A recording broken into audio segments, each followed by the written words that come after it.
ایک چڑیا اور چیونٹی کی آپس میں بہت زیادہ دوستی تھی۔ دکھ کی بات یہ تھی کہ چڑیا بہت سست تھی، لیکن چیونٹی اپنا کام وقت پر کر لیتی تھی۔ برسات کا موسم آنے والا تھا۔ چیونٹی نے بہت سارا کھانا اپنے بچوں کے لیے اکٹھا کر کے رکھ لیا تھا۔ چیونٹی نے چڑیا سے کہا، بہن تم بھی اپنے اور اپنے بچوں کے لیے کھانا اکٹھا کر لو، نہیں تو تمہیں بہت پریشانی اٹھانی پڑے گی۔ چڑیا نے چیونٹی کی بات سنی انسنی کر دی اور اس پر کوئی دھیان نہ دیا۔ برسات آتے ہی دن رات پانی برسنے لگا۔ بارش اتنی تیز تھی کہ چڑیا اپنے گھونسلے سے باہر ہی نہ نکل پائی۔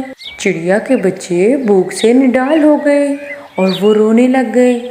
چیونٹی نے چڑیا سے کہا کہ تم میرا کھانا لے جاؤ اور اپنے بچوں کو کھلا دو۔